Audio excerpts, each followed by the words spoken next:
Good evening, everyone, and welcome to part two of the National Council of Negro Women's Committee for the Future and the Reimagination Team's webinar on data trends related to Black women. My name is Kayla Allen, and I'm a part of NCNW's headquarters communications team.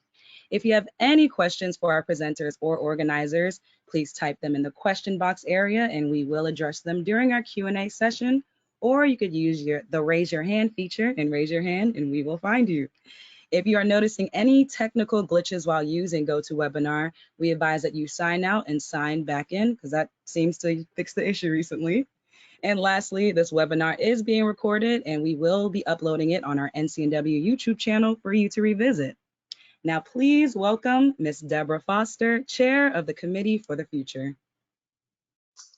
Thank you, Kayla, and it is my pleasure to add my welcome to all of you for joining us for this webinar. I want to extend a very special welcome to those of you who were with us last night. This is actually part two of the presentation of the data. We as Committee for the Future, and we lovingly refer to it as C4F, so if we slip and you hear C4F, that is what it is. It is our reference to our committee. And we are very excited to have you and for this report to be shared. The data that will be shared in tonight's session will focus on topics such as social media, technology, giving among Black women, volunteering, and voting. There'll be a few others, but just to give you an idea of what you'll hear. Let me briefly outline the agenda for the webinar. First, we'll just take a moment to provide a little context and background on C4F and just to understand the connection between the committee and the research you're going to see. Following that, Crystal Ramjour, NCNW's Chief Administrative Officer, is going to introduce our consultants who actually wrote the report and did a fabulous job. The wonderful Reimagination team, and you see Mr. Tony Brown and Mr. James Silla. The first Q&A will then follow their presentation, and Kayla Allen, whose voice you already heard, will help us by reading your questions in the box. At this point, I think we all can agree that data and trends are very valuable and important, but equally important is having a chance to think about how this data applies to NCNW's work. And to do that, we have invited two wonderful leaders of NCNW's fund development strategy to give a real example of how they've used the data to increase financial resources for NCNW and its programs. So sharing their experiences will be NCNW Executive Board member, C4F member, and Chair of the Fund Development Committee, Regina Majors-Posley, and NCNW's Director of Philanthropy, Rosalind Hannibal Booker. So I think we're ready to get this party started. And to do that, I'm going to just take one moment to talk about C4F and our role in this research. C4F was appointed by our national chair and president, Dr. Johnetta B. Cole. And Dr. Cole specifically asked us to look to the future and see what needed to change in order for NCNW to thrive and to grow. And we did that in a number of ways. We talked a great deal to the membership and did quite a bit of internal surveying. As we did our work, it became apparent that just talking to ourselves was not going to help us be prepared for the future, that we also needed to look externally. And to do that, one of the major ways we did it was to commission the report that you're going to hear tonight. So this is a product of the committee And once we saw the data, we knew that we couldn't just keep it to ourselves, that we really wanted to share it with you. So we're doing that tonight. So with that, we will move to the next agenda item, which is to ask Crystal Ramzour to introduce our consultants. Thank you, Debbie, and thank you for your leadership in this work. Good evening. My name is Crystal Ramzour, and I am the Chief Administrative Officer with the National Council of Negro Women. Tony and James, who serve as the Reimagination team, take a customer-centric design thinking approach to equipping organizations, teams, and individuals to reimagine and remain relevant in unprecedented times. They bring extensive experience of creating, facilitating, and implementing capability plans anchored in organizational need. And this is why we brought them here to work with NCNW. James and Tony have supported NCNW's mission through securing strategic data to understand the external environment of NCNW's target membership, Black women, and the general environment NCNW operates. This will help us to create a blueprint and implementation plan to support the state of the Black woman, girl, and community. This data plays an integral role in our programming, including one of our largest programs right now, Good Health Wins, and our outreach and development efforts. Without further ado, please welcome Tony and James.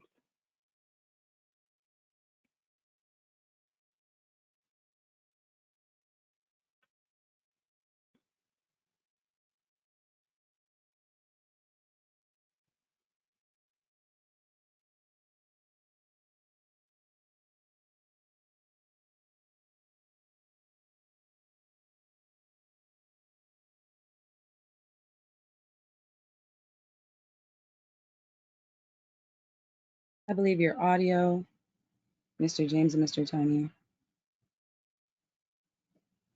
Oh, sorry. Can you hear me now? Yes, I can hear you now. Oh, sorry about that. No Hello, problem. everyone. Tonight, James and I are presenting part 2 of the webinar for State of the Black Woman. Before we get into tonight's content, though, we would like to do a quick recap of part 1 of State of the Black Woman research. Number 1, the State of the Black Woman research allows NCNW to redefine relevance by looking through the lens of the Black woman and girl. Basically looking at who she is, her world and reality at a macro and micro level, as well as her potential and possibilities. Number 2, the Black woman is in a state of socioeconomic inequality and socio-demographic differences. While still progressing, the state of the Black woman lags in comparison to the US average based on our external research. Number 3, NCNW has a strong heritage that has been created over the past 85/86 years by the founder and subsequent leaders. We believe this heritage is built on the foundation of Mary McLeod Bethune's last will and testament, which continues to be the North Star and fuels the mission of today. 4, when you look at who she is, based on the personas that we shared last evening, NCNW has a huge opportunity to recruit, to retain, and to impact her hopes and dreams and her reality. Remember, last night we shared that there is 21.7 million African American females in the US. In that, 19%, actually 4.2 million, are 14 years of age or younger. And 61%, 13.3 million, or 44 years old, older, younger. So like we said, there's a huge opportunity for NCNW here.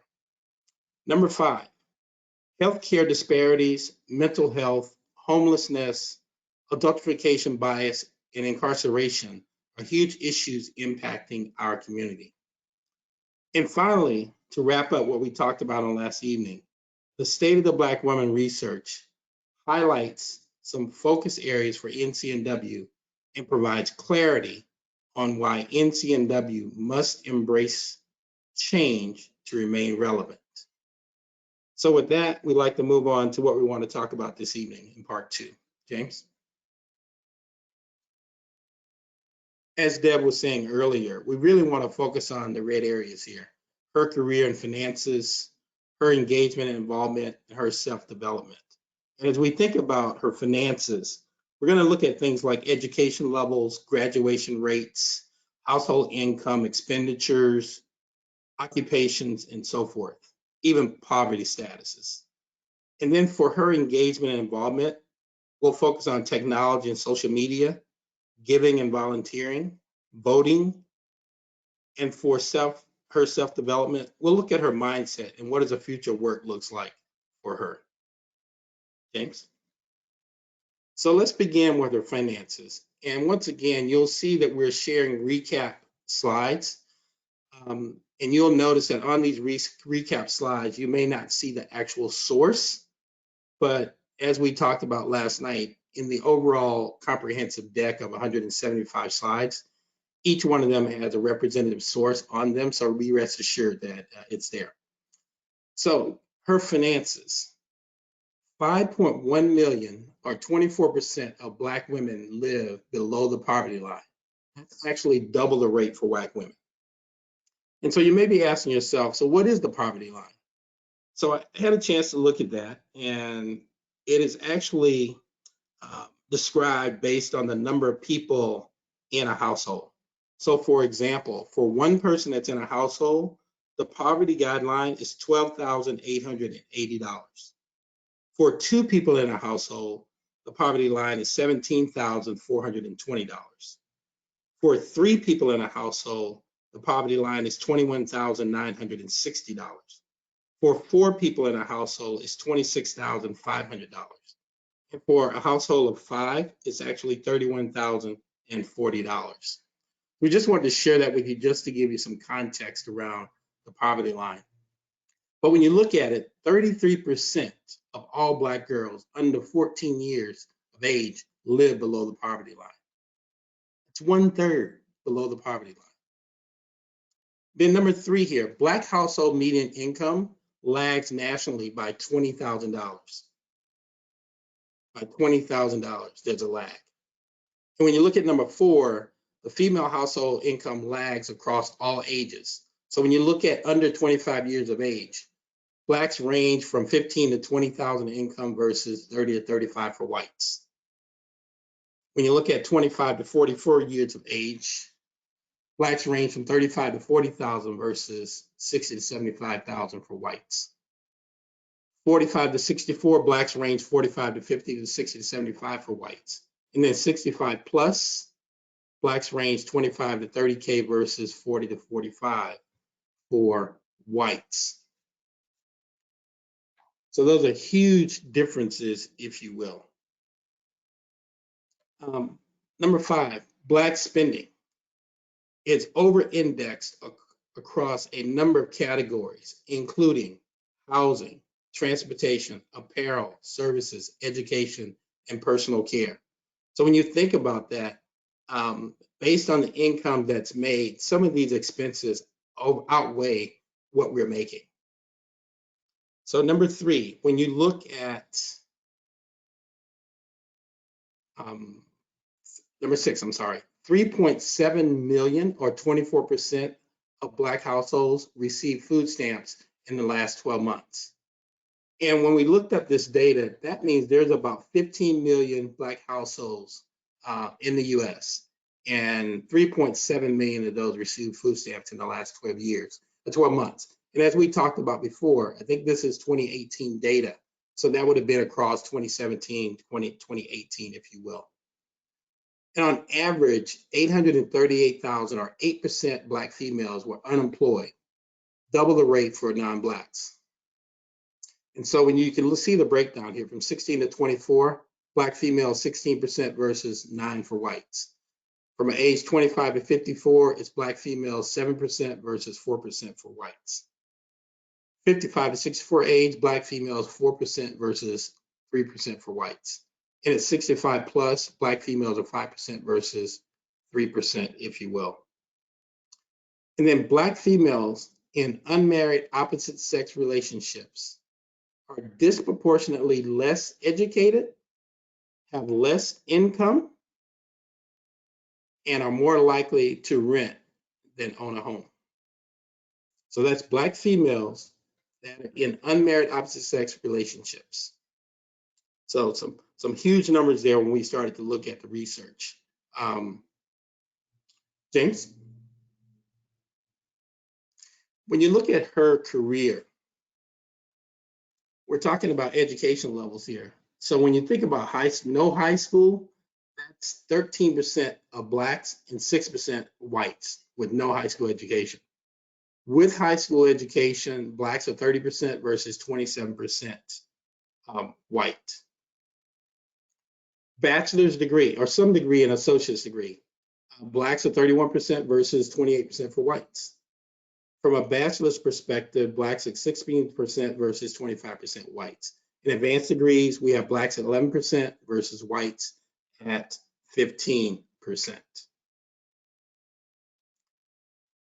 Black women actually outperform Black men in both HBCUs and non-HBCU enrollments, as well as graduation rates. I think one of the things someone said last night during our Q&A and during comments was that one of the things we do very well is we're out getting our education.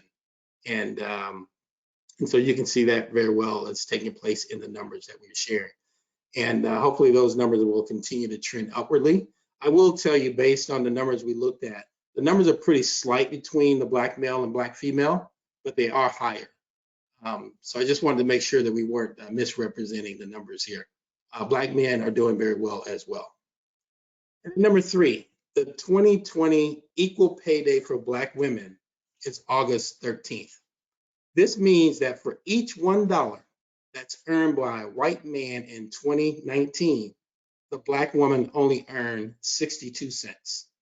So this actually means that a Black woman would have to work until August 13th of the next year to earn what the white man would have earned in the previous year. The other thing is we took the opportunity to look at what are the equal pay days for other women of color. So Native American women's equal pay day is actually September 8th. And Native women are paid 60 cents for every dollar paid to the white man. For Latinas, equal pay day is October 21st. So Latinas are paid 57 cents for every dollar that's paid to the white man. So for Latinas, they almost have to work 2 years in order to earn 1 year's salary of the white man. And as a footnote, this is based on estimates on the median income earnings for full-time year-round workers using data from the Census Bureau. And then number 4 here, compared to white women, Black women are more likely to be in jobs like production, transportation, and material moving and service occupations.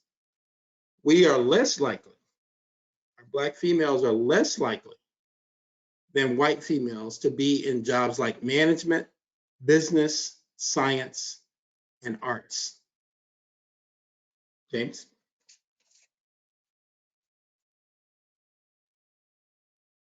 So when you look at her spending, the mainstream industries, including paid media, have blind spots in recognizing and capitalizing on the power, potential, and possibilities of the Black consumer. When we looked at this data, Blacks currently have $1.3 trillion in spending power, $1.3 trillion. But what's happening is that you have advertisers and advertising industry that are not aligning their brands to us, but they still want us to spend our money. And what we found in the research is that companies really should take notice of even the subtle shifts in spending, because Black consumer brand loyalty is contingent upon a number of things. It's contingent upon brand's perception as being authentic, being culturally relevant, being socially conscious, and being responsible.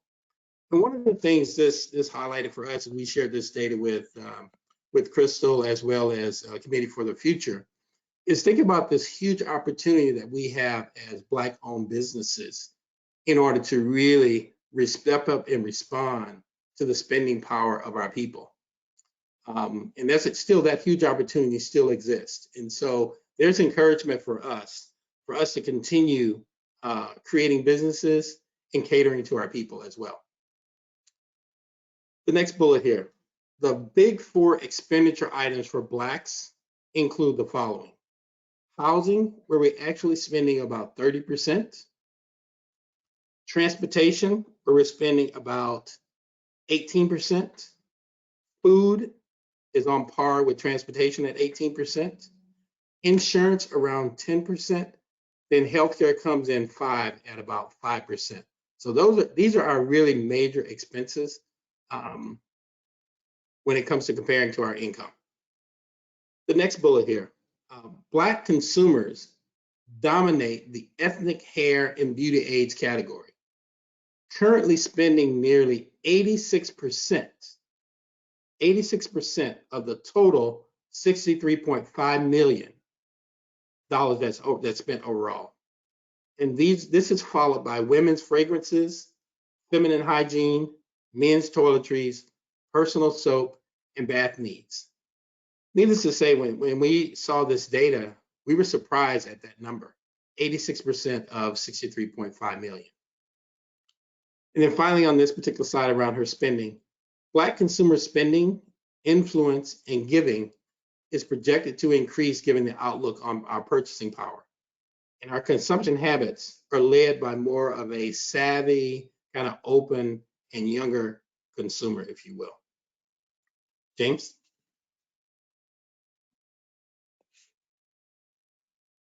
So let's take a look at technology consumption. What we found is that Blacks are adopting new and multiple devices at higher rates than others, and are more active in consuming internet on the go, spending more time with video, audio, and social networking with these devices. So that's huge when you think about how to reach us through the technology. What's also interesting is that radio continues to be the most reliable media platform for advertisers to reach Black consumers. We were surprised to hear this. We thought it would be something different, but the research states that radio is actually the most reliable, and it reaches about 92% weekly. And this is followed closely by television, which was another surprise at 91%. But when you look at smartphones are actually outreaches PCs as well as tablets in media consumption. And so when we talk about media consumption, this is the sum of information and entertainment media that's taken in by an individual or a group. It includes activities such as interacting with new media, reading books and magazines, watching television and film, listening to radio, and so forth. Now, the other thing that's interesting is that we found that apps remain solid platforms for connecting with Blacks, given that they over-index in the use of apps and social media platforms. So 55% of us are reached through Instagram, surpassing the US average, if you will. 37% reach through Twitter, and then 66% reach through Facebook. So when you think about the strength of apps and how we are reached, we think this is a huge opportunity. James and I think this is a huge opportunity for NCNW to create an app that is appealing, that can reach a broader audience, that communicates well, that they can share, recruit, as well as engage and retain members. And so we think this is an opportunity for NCNW. James? So her involvement. So 92% of Blacks lean towards the Democratic Party versus 55% of whites leaning towards Republican, if you will. In 2012, we saw the highest voting rates among Blacks, which was 67%. It actually exceeded whites at 64%. And of course, we know who was voted back in office in 2012, Barack Obama. But when you look at 2016, we saw a decrease in Black turnout to 60%, while whites increased to 65%. And, just think what would have happened if we had showed up as strong as we did in 2012. I'm sure the outcome probably would have been different. The next bullet, citizens 65 plus reported higher turnout, 70.9% versus other ages. Ages 45 to 64 was only 66.6%. 30 to 44 was 58.7%, and ages 18 to 29 were 46.1%. And then on average, all personas volunteer at about 23%. All of our personas volunteer at about 23%, with 35 to 54-year-olds at 29%. Parents, which are 40%, Gen X is 36%, and women at 34% volunteer the most. So parents, followed by Gen Xers and women in general, volunteer the most. Blacks actually volunteer at 19% the rate versus whites at 26%. Those with less than high school diploma volunteer at 8% versus 39% for those with a bachelor degree or higher. Those working part-time, though, volunteer the most, while those that are not in the labor force volunteered actually less. So you have people who are working part-time volunteering more than people that are not working. And then 20 million, 28% of millennials volunteered, contributing about 1.5 billion hours. I think this was in 2018 or 19, I do believe. And then 70% of Americans contributed some form of giving, with religious organizations leading the way. And Don, finally here for her involvement, nearly 80% of total volunteers donated to charity, actually double the rate for non-volunteers. So 80% of total volunteers donated to charity, actually doubling the rate for non-volunteers. When you look at self-development, I think we said this last night during the Q&A and comments, education remains the #1 predictor in changing the state of the Black woman, her family and community, impacting change in the state of her social, economic inequality and social demographic differences that we've talked about. But in doing this, she will also need to be skilled, mobile, and tech savvy to adapt to the new world and unprecedented times that we're in. And a lot of companies are looking towards supporting skill building, if you will, through training, investment in digital platforms, and in actually increasing transparency relates to labor demands. The other thing that's happening is that it's labor mobility constraints that are helping women to balance paid and unpaid care work, and they're fostering a more dynamic career paths and enabling women to work across networks, if you will, and access those networks.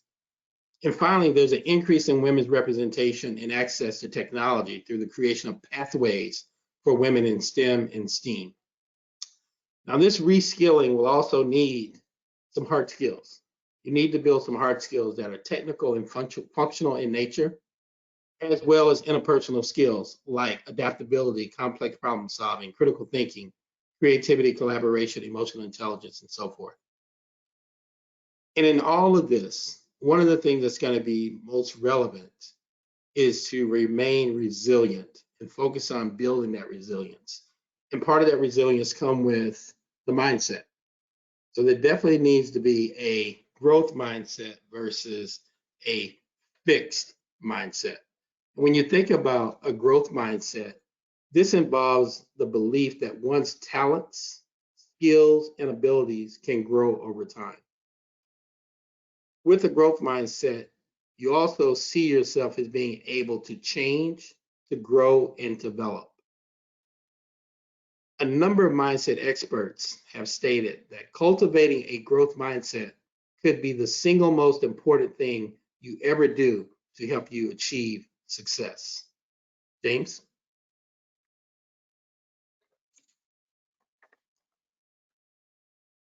The final slide we'd like to share with you tonight is Ms. Bethune's last will and testament remind us not to forget, but to lead with. Love, I'll walk through this pretty quickly, James. Love, hope, racial dignity, search for education, a respect for the use of power, a responsibility to our young people, a desire to live harmoniously with your fellow men, the challenge of developing confidence in one another, and faith, the first factor in a life devoted to services. And the last thing I'll share with you, so without faith, nothing is possible. With it, nothing is impossible. And the last thing I'll share with you, and we don't have the slide for this tonight, but it's created and it's in the larger deck. When James and I were thinking about this work, and we were thinking about what would an outcome look like on a longer term perspective, we were thinking 5 years out because we did this work in 2020. And we asked ourselves, if we were to reimagine what Dr. Bethune would say if she was standing with us in 2025, especially based on NCNW's new initiatives, programmatic efforts, and really understanding what the research is telling us and how we should respond. Here's what we think that Dr. Bethune would say, and I'll just read these to you. We think that Dr. Bethune would say, NCNW has taken notice of the state of the Black woman. She is being relevant to the Black woman, her family, and community. Number two, we think Dr. Bethune would say, NCNW is seen as authentic and conscious of the Black woman's reality. Number three, in fact, Black women across all personas, wings, core, roots, underserved, and influencers are able to relate with NCNW. Number four, NCNW is fully leveraging the 22+ million strong and growing base of Black women and remaining a force in driving the social political agenda and creating positive change in the US and abroad.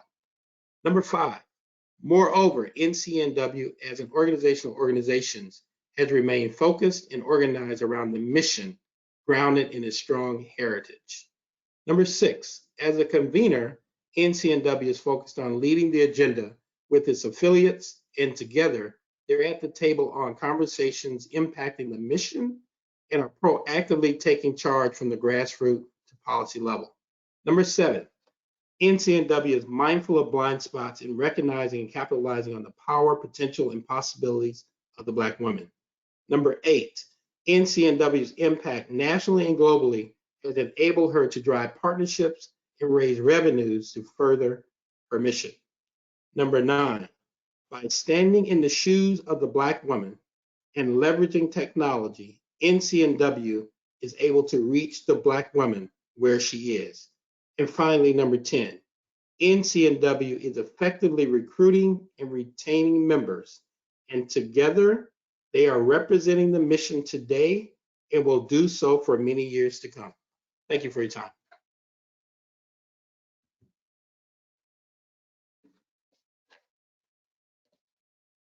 Thank you, Mr. Bell. Now I will direct it to Ms. Foster.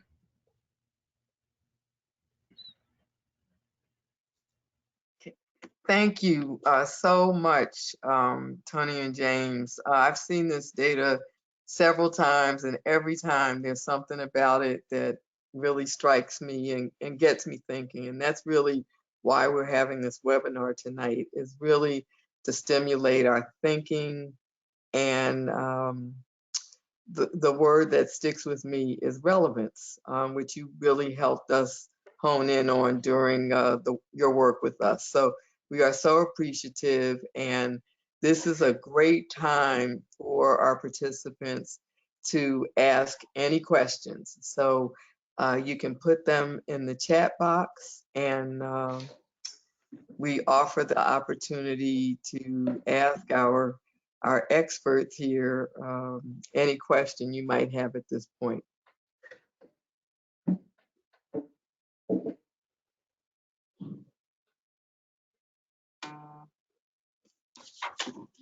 Would you want to Okay. start it off, Ms. Foster? Yes, well, I'll just get us started, and please, James and Tony, you know, it has been really wonderful having this information. And most of the time when you do these kinds of activities of looking to the future, you're looking 3 to 5 years out. and there's often, a lag in the data. What advice would you have for us to sort of stay current? I mean, is there a specific source that you think could help us continue to keep focus on Black women, or any advice in general about using data to support NCNW's work? David, you want to start? Sure. Thanks, Ms. Foster, for that. So definitely this data, as we shared yesterday, we looked at open sources like the US Census, CDC, health.gov, other sources, including, studies and reports that have been written by other organizations, consulting companies, and so forth. So I think the first thing, obviously, is as you look at your programmatic efforts, is be data driven in those. And so, for example, if you include a set of data from this report and you continue stewarding your programs, it will be good to set a routine whereby you're going back to the sources that we've pointed you to on an annual basis and being able to refer and see how has that changed. And being able to track along the way. So at a minimum, that's what we would recommend for you to do. Obviously, it's a much more robust process if you were to do a full study or a full refresh like we've done in this case. But at a minimum, just being able to incorporate it to your day-to-day programmatic effort and stewarding the data annually at a minimum. The other thing I'll add to that, Deb, is in the actual larger deck that we've shared, in the appendix of that particular deck, there were a number of studies that James and I came across from other organizations reporting some of the same type of data that we share with you guys. And actually, some of those were actually minority organizations, and they do this on an ongoing basis. And so I think you can leverage some of those resources to maintain relevant and current, if you will, against a lot of the data that we've shared. And then if there's ever an opportunity, of course, over the number of years to go back and do something like what we've done, just to refresh from your own perspective, I think that would be welcome as well. But there are a number of sources out there that we put in the report that I think you can look forward to. Thank you so much. Okay. And we do have some questions from the audience. Can you expound more on the app? On the app. Is there an app? Yeah, I'll take it. So yes, the insight that we had was definitely, back to relevance. African Americans have a high acceptance rates on using apps. And so one of the recommendations we made to the committee for the future was, it would be great if NCNW had its own app. So just as opposed to just a website and other communication channels, but also being able to have, an app that's embedded within an iOS or an Android system. And so that's just a recommendation we made. It's not anything that's been discussed beyond us making the recommendation. Thank you. But the other reason we made that recommendation is because when we looked at that data and you look at the use of apps by us, it's a huge opportunity to reach and to connect and to engage and even recruit. And so we think it's an opportunity that NCNW you guys need to take a look at and investigate and see if it has merit in order to move forward with something like that. What role can HBCUs play in the education of Black women? Wow, I think HBCUs can play a huge role. And I think they're playing that role to a large degree, and they've been playing that role. My wife is a graduate of Florida A&M University, and her mom actually went to Florida A&M University. Her grandmother actually went to Florida A&M University.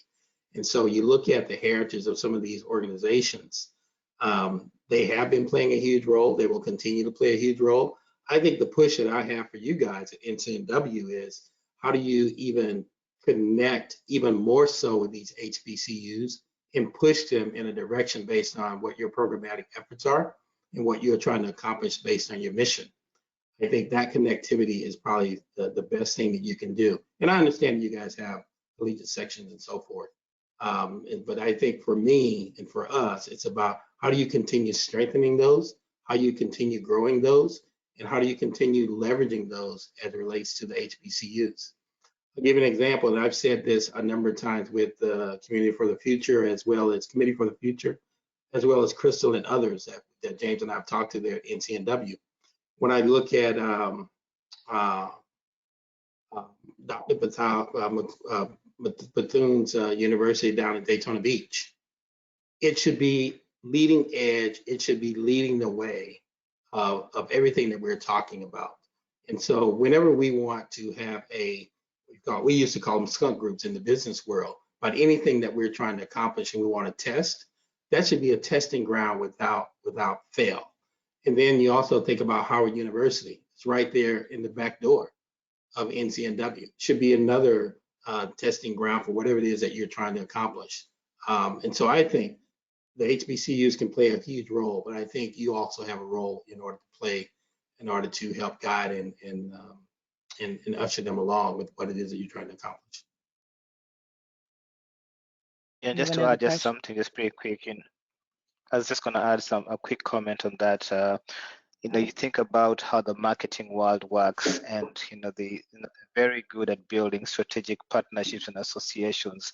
And so think about two strong brands coming together with these signature programs, like Tony explained. So the brand association between NCNW and Clark University, Howard, Morehouse, Bethune-Cookman. So definitely a lot of opportunities, but definitely celebrating a lot of progress that has been done historically with the HBCUs. What are your thoughts about creating a think tank that could utilize this data to create movement and increasing our footprint? It's already existing. It's called C4F. and definitely, no, absolutely, because NCNW is a very diverse organization. So if you think about the personas that we shared, Tony and I shared, 6 personas by age, as well as 2 additional personas. So we haven't tapped our full talent if you think about how we could leverage the collective wisdom and brilliance of NCNW, from the wings to the core, to the roots, to the underserved, and definitely for the girls that are up and coming. So without a doubt, jokes aside, the Committee for the Future is just the beginning, and definitely it's well equipped to be able to bring together forums that will allow you to actually use the data and to make it come to life in staying relevant. Yeah, I guess the thing I would add is that I have a lot of confidence in the Committee for the Future. The thing I will say though, that's only X number of members. And so in order to pull this off and to make it work, there's going to have to be a rally around this work. And when I look at the membership of NCNW, there should be no excuse for not rallying around this work in order to involve yourselves in order to make things better for the future. And so I think that's the biggest challenge, if you ask me. It's not about what to do and how we go about doing it. It's about rallying the resources that are affiliated with NCNW, its members as well as affiliates, in order to execute against what it is that needs to be done. And I think without that execution, that's where you get into things where there's doubt and where there's failure. But I think given and James and I are working on a different project, another project now with you guys. It's called, it's around membership. And so we don't want to spill the beans on that one at this point. But what we will tell you is that given the leverage of membership, given the leverage of your affiliates, given the backgrounds and expertise of the people that make up NCNW, there's absolutely no excuse for Dr. Bethune not to say the 10 things that we said earlier if we were to reimagine you guys working on this in the way that we know you can.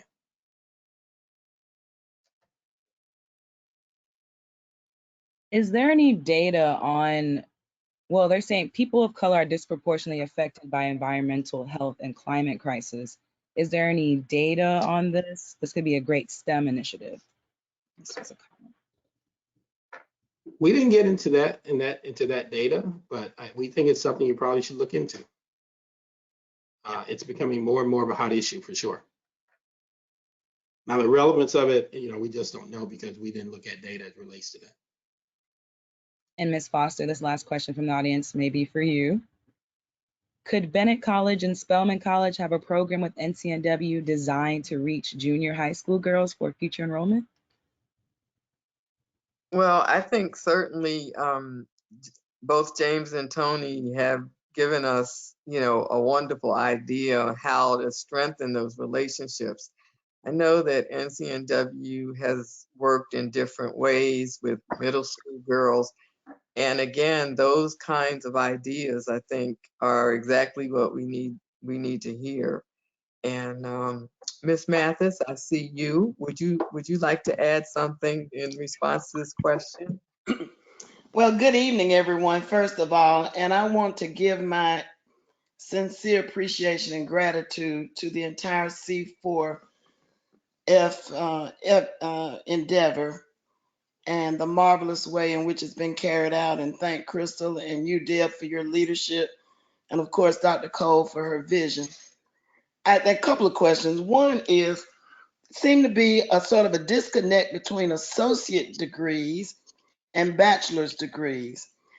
And having studied a little bit about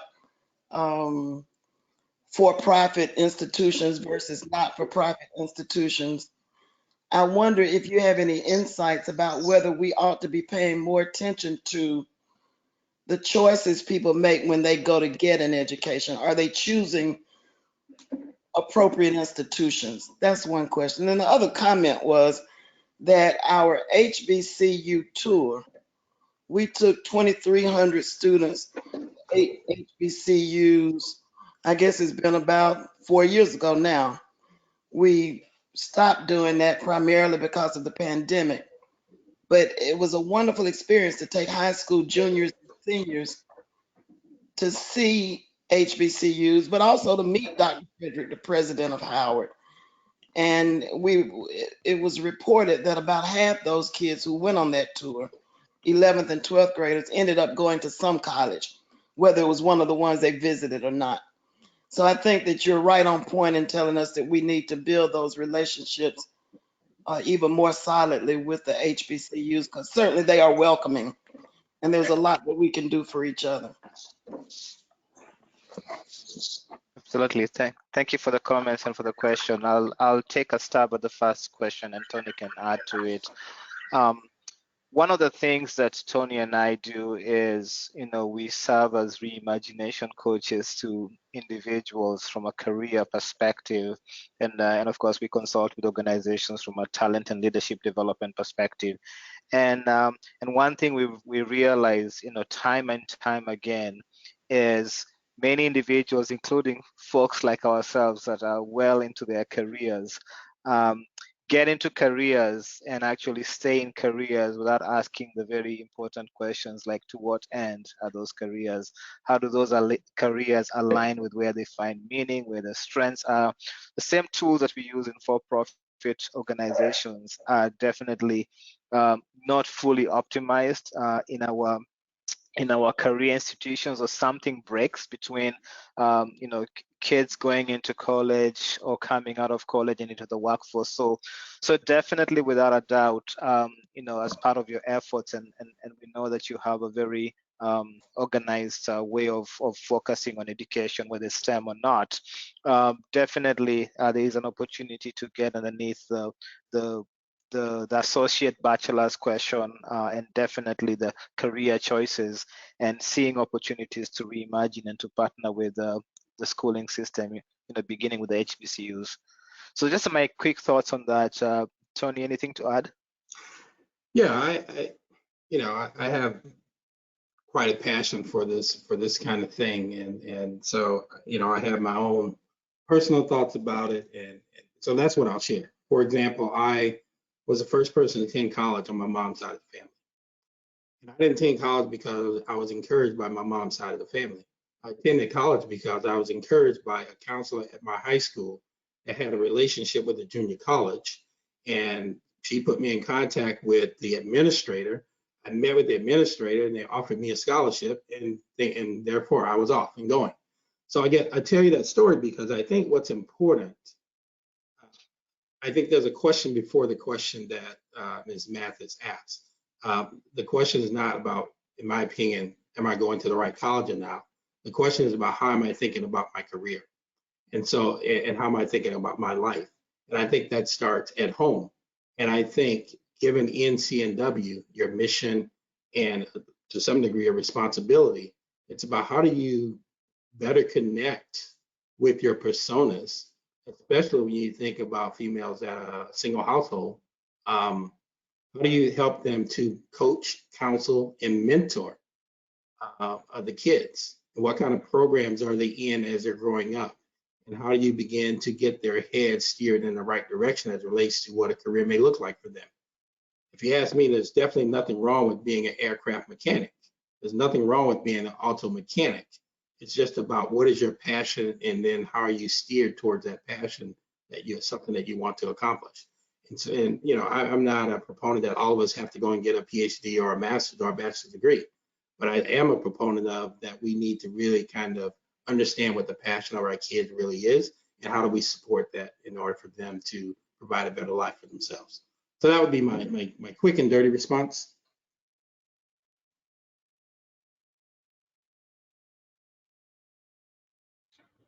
All right, Lily, that is all the questions from our audience, and it's time for our panel, Ms. Foster. Okay. Okay, well, thank you again, James and Tony. You have really set NCNW on a path of relevance by helping us understand the value of focusing on the Black woman and what's happening in her world. So we appreciate you and we thank you again for 2 nights of sharing. At this time, it is my pleasure to move us from talking about the data to actually seeing how it might work in NCNW terms. And to do that, as I mentioned earlier, we have invited our leaders or experts in fund development from NCNW to really talk about how the data has been used to raise money, to write grants. So at this time, I am happy to welcome Regina Majors Posley, who is the chair of our Fund Development Committee, who is a member of C4F, and of course serves on the executive committee. And there are so many things she does locally that I won't take the time now, but Indianapolis is lucky to have her. With Regina is her staff partner, a member of the executive team at NCNW, Rosalind Hannibal Booker, and she has been a recent addition, a very valuable addition to the team there. So, Roz, we certainly thank you for being with us and being willing to share your experiences. So, ladies, I will turn it to you. Thank you so much, Ms. Foster, and I appreciate the opportunity to join this evening with my partner, Regina Posley. So what we're going to do is take this in 2 parts. I'm going to share with you from a general broad base how data and philanthropy works together to support the work that we do. And then Ms. Posley will share with you some more detailed about how it relates to NCNW. So I would like to thank Ms. Posley again, thank Ms. Foster for the opportunity and for the work that C4F has done. It's been tremendous having the opportunity to review the data. And every time that Tony and James share that information, I see something different. And so also would like to thank them for being great partners. So I want to share with you that fundraising is often considered an art and a science. And so often people will say the art part is the conversation and being able to build those relationships. But the science of philanthropy is the data and analyzing the data as you receive it. And we use data to determine who our supporters are, to, if you will, develop a snapshot of our supporters. It helps us to create appropriate solicitations as well as to segment our solicitations and who we are targeting for fundraising. When you think of women in philanthropy, women are a powerful source in philanthropy. Even though within the profession, men still lead in professional jobs in philanthropy, but in donations, women prove to be higher givers. And so I just want to pause for a moment, and I don't know if we have the capability to actually see the results, but just as you're sitting here and you think and you're thinking about your own generosity and how you give, thinking about your religious organizations, your community, your sorority, the things that you support personally, how many of you give to 2 or more organizations, 3 or more organizations, 4 or more organizations, 6 or more organizations? So, according to the Chronicle of Philanthropy, women give differently than men. We know that women give in smaller donations, but they give to more organizations. And going back to my question, how many of us give to multiple organizations on a regular basis? That tends to be what the data tells us about women and giving. And data also shares with us that generally women give to basic needs charities and to those charities in which they hold a membership. We're caregivers, and so we will often support those things that we will have a direct connection to.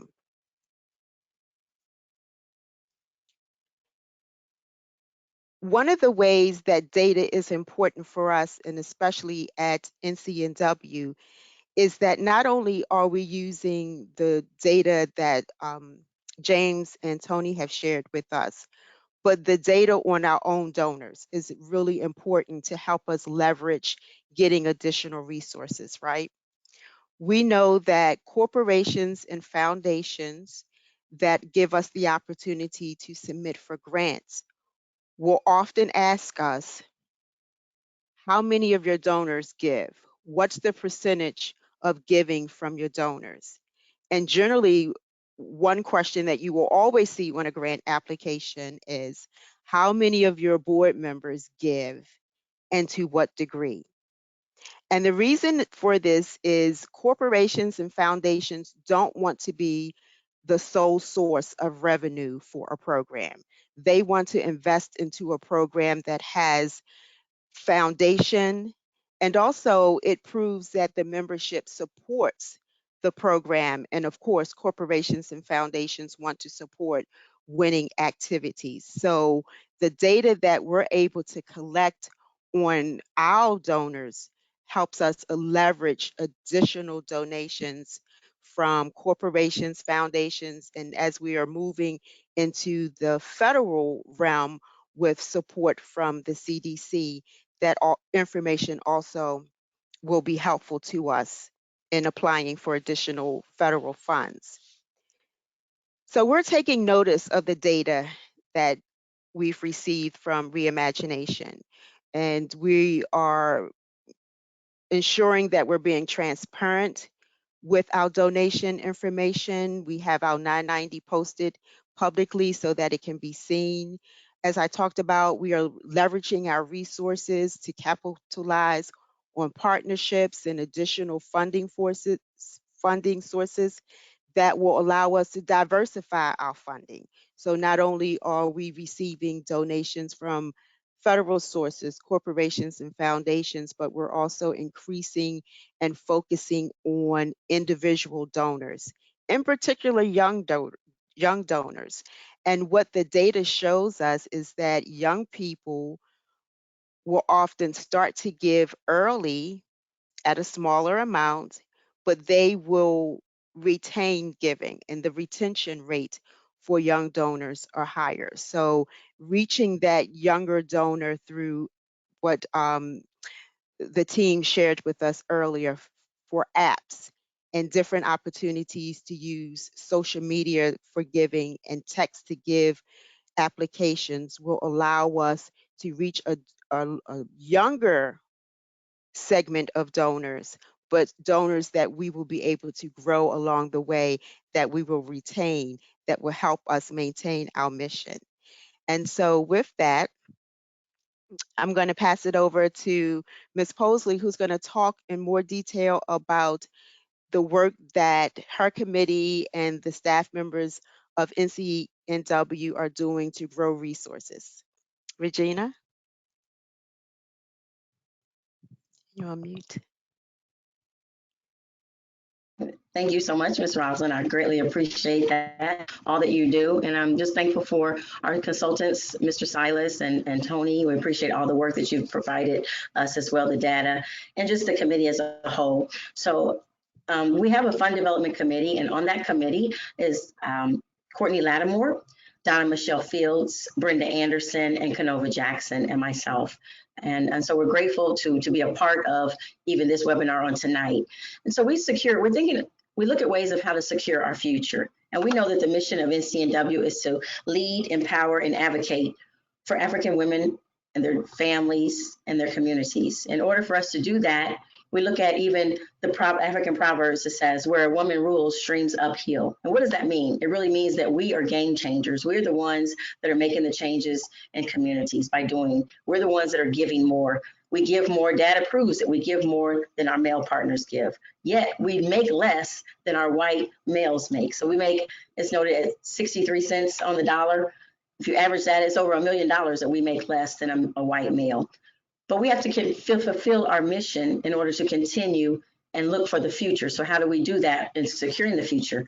So we look at, currently we have approximately 25,000 members, which membership secures our future.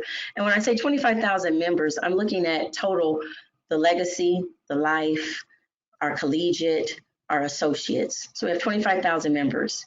In 2020, we secured 2,000, right now we have 2,000 donors. And a donor is a person that gives to organizations. They don't necessarily have to be a member, they're just a giver. And so we appreciate and we're thankful for our donors. Then we have 2,000 donors. In 2021, we acquired 97 new donors, but in 2020, we acquired 500 new donors. So we're still looking for donors. If you're aware of any, or you have any ideas, please email myself or Ms. Roslyn to give us the information that you have. We would greatly appreciate that. When we look at securing our future, we look at how can we support NCNW? What can we do? What can we do to support? And so we have different ways that we're supporting. We have the President's Circle. So the President's Circle rolled out in 2020, 2021, really 2020 is when it rolled out, 2019, and it really started and took off on 2020. Okay, so the President's Circle we look at it's where you give at least a minimum of $1,000 throughout the year. You can give more than that, but it's at least a minimum. And basically you're continuing, by giving to the President's Circle, we're making sure that we're changing the lives or supporting women, their communities, and their families. And basically the support goes directly to our organization's operating funds. Okay, so other benefits are included by, get recognition in the newsletter, you get emails from our very own Dr. Cole, but you're continuing the work that Dr. Mary McLeod Bethune started in 1935. So this is that's the long-term goal of that. We realize that your support helps to assure that NCNW remains a relevant and impacting force, making positive differences in the lives of those families, communities that we support. So we realize that fund development is an integral part of assuring that we continue the mission of NCNW. Right now we have different ways that you can join NCNW. You can join through our website. You can join through your communities, through your sections. We have different ways that you can give. You can give through your employer. Your employer may match. For example, my employer was 100 years old this year, and they said, we're going to give $100 to an organization. So there are companies that want to give to not-for-profit organizations. Find out if your company is one of them. They gave directly to NCNW. All I did was put in the information, the address, They contacted them directly. I did nothing. So a lot of companies right now, while we're in this pandemic, they're wanting to give. So reach out to see if your company is a partnering company that will give to NCNW or a match. We have, and mark your calendars, Giving Tuesday is coming up, November 30th. So mark your calendars and look for ways, stay tuned for ways that you will be able to partner and give back to NCNW. But you can give through just on your own, just going out and giving a donation, however you want to do it. But when you give, you're giving to a community that needs your help. And when we look at everything now that's going on, it takes a village. And I remember one of my favorite quotes by Dr. Mary McLeod Bethune says, "I am my mother's daughter. The voice, I hear the drums of Africa beating within me. I will not stop until every Negro boy or girl has had a chance." Listen, it's every Negro boy or girl has had a chance to prove their worth. They can't prove their worth if they don't have the support from us, if they don't have the funds that we need to give back to them. So it is very, very important that we give, that we participate, that we live and love the reason why we're part of NCNW. What is our mission? Our mission, again, is to lead, to empower, and to advocate for women of African descent, their families. Without women, there's no children. Without children, there's no families. Without families, there's no communities. Our mission, again, is to lead, to advocate, and to empower for African women, their families, and their communities. So please give. If you know of ways that you can partner with us or sponsors, please let us know that information as well, too. And I just want to thank you again, Rosalind, for being a great colleague. I appreciate all the work that you and Ms. Sharon Butler. I can't sit here without saying Ms. Sharon's name. I'm thankful for all the work that you have done. I appreciate you both. Thank you so much. And at this point, I will turn it over to questions. Ms. Debbie Foster.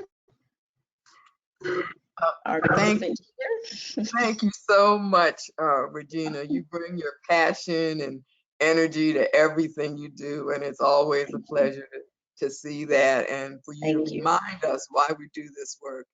And Roz, it has made a tremendous difference to NCNW to have your expertise and to bring some formality to the way that funds are raised and developed in NCNW. So with that, it's time for questions. And Kayla, I will turn it to you to see if there are any questions in the chat box. Yes, we have one, a comment and question. I was very surprised to see all of the data required for the $500 grants. Is there a reason that the funds are low and the request for information is so high? So I'll respond to that. That is the trend. Organizations are very detailed and scrutinizing who they support. Again, regardless of the amount of money, organizations want to ensure that they are investing in success, that they are investing in organizations that will use their money worthwhile. Not only are they asking a lot of questions on the front end, but you will find that on the back end, once the money has been received, often you are required to give an impact report. What impact did the $500 have on your program? How were you able to advance your mission or activity because of my donation? So that is a trend that you will see, whether it is 500 or 500,000. Is there a specific method for recruiting donors that has worked best for NCNW that you can share? I can answer that question. We have a list actually of donors that give in the communities. And so we go back and reach out to them, and then we look for the support of you all. We look for information that you provide us. And as the Fund Development Committee, we provide different names that we think would be good sponsors. And we go back and we would ask Miss Janice, Dr. ED, Janice Mathis, if she could help with that, as well as Rosalind and Sharon. So we get our information from you, but we also have a list of donors that we know that are generous donor givers, and they're just givers, period. So we secure that list, and we look at that list as a great way of securing donors. Can you expound more on Giving Tuesday? Oh, I'll be happy to take that one. Yay. So Giving Tuesday is a global day of giving that was started, I believe, in 2012 by a group of fundraisers as a way of having a mechanism for individuals to give to their favorite organization, and it's just taken off. And so it's really about social media driven and an opportunity to encourage people while we're in the season of giving, after Thanksgiving and between Christmas, to support their organizations. And so you will see in the upcoming weeks from NCNW, and I'm sure other organizations, information on how to give, information on why to give.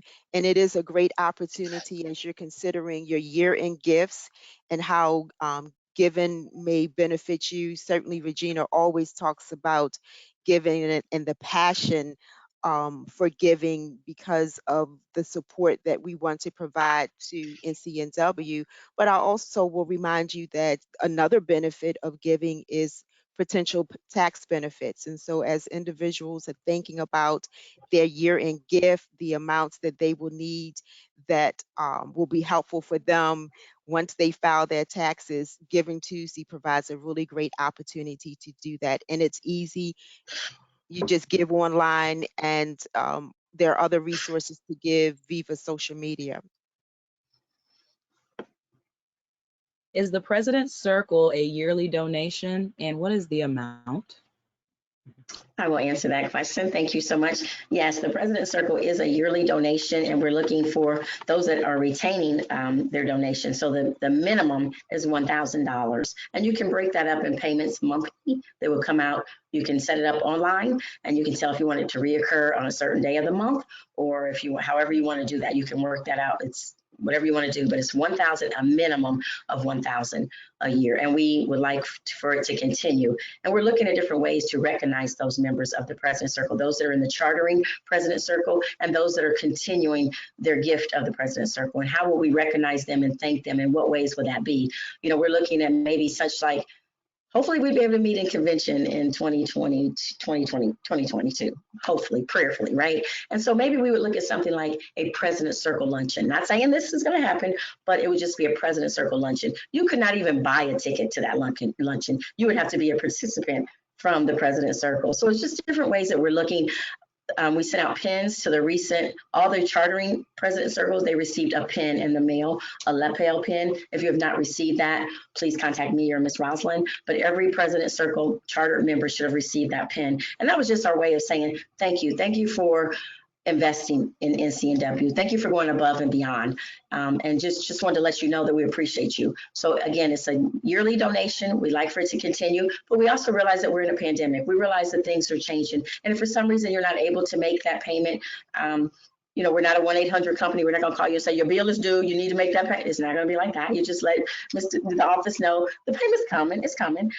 So we just want to help. We want to help you secure your $1,000 minimum donation throughout the year, and we'd like for you to continue it and just invest in NCNW, because this is why this is our passion. Our passion is this organization. Why be a part of an organization that we're not going to invest in, that we're not going to secure the future for? That's what it's about. Dr. Mary McLeod Bethune in 1935, did she think we would be around 85 years later? Sure she did, because she knew that this organization of organizations and women of color would be a part and continue and take the legwork and go with the legacy that she left us, where she says, I leave you love, I leave you faith, I leave you the power of resources. What are our resources? Go out into the community, find the resources through sponsorships. You know, I give you to secure youth. I give you she is telling us, I leave you that you have to make sure that youth are secured. How do we do that? We have to commit to the future. And that's why we have the Committee for the Future under the leadership of Ms. Debbie Foster, Ms. Cheryl Brown, and we were picked and put together by our very own Dr. Janetta Betchko. So that's why we're here. That is all from our audience. Okay. Well, I think that's perfect timing, and it gives us an opportunity again to thank Roz and Regina Thank you for stimulating a great discussion about fund development. And we know fund development is in wonderful hands under your leadership. So thank you both so much. Thank you. You're welcome. we've reached the point in our agenda where we will hear from our bright light of C4F. Dr. Ariana Brazier is an amazing young woman, and she taught us in so many ways. And we thank her for her patience and her willingness to make us a part of, to be a part of NCNW, and how we might attract younger members, which clearly are part of our future. So with that, you can see the beautiful Dr. Ariana Brazier, who is mother, recent PhD person, and just an amazing, amazing young woman. And I'm delighted that she is a member of C4F to help us continue to focus on future and young women. So, Dr. Brazier, I turn it over to you.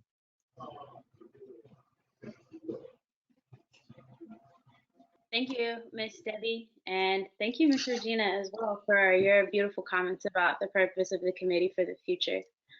In my closing, I do want to share just a few thoughts around how we secure this future for our organization. I do believe that in order to apply the data collected and presented today, we must convene, reflect, and redirect. I encourage everyone to revisit the recommendations that were set forth in the Committee for the Future article in the October 2019 issue of Sisters Magazine, and consider those recommendations offered there in the context of the research presented this week. Another recommendation that I've offered before, and I continue to offer in every space that I am privy to, is to follow the example set forth by our beloved Dr. Cole. She has committed herself to ensuring that she never enters another room or space of opportunity without another younger Black woman. And I am a living testament to Dr. Cole's and many other Black women's financial, socio-emotional, and energetic investment.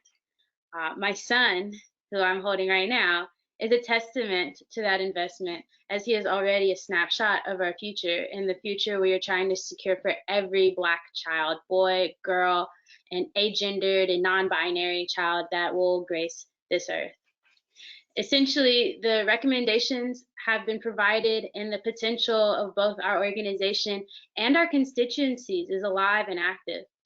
Extending the invitation to participate in service initiatives, opening financial pathways to membership in our organization, challenging ourselves to be present in spaces that center marginalized voices even within the Black experience, and rallying resources around our younger sisters and the youth broadly. This is how we will enliven the proverb, "When sleeping women wake, mountains move." We move mountains by challenging ourselves to pivot towards the future, and we move mountains by forging new pathways forward together. So thank you for coming to our webinar today and yesterday, and we look forward to all of the innovative ways that this research will be shared, applied, and will be utilized to secure this beautifully bright future for Black people everywhere, and most especially for our young Black women.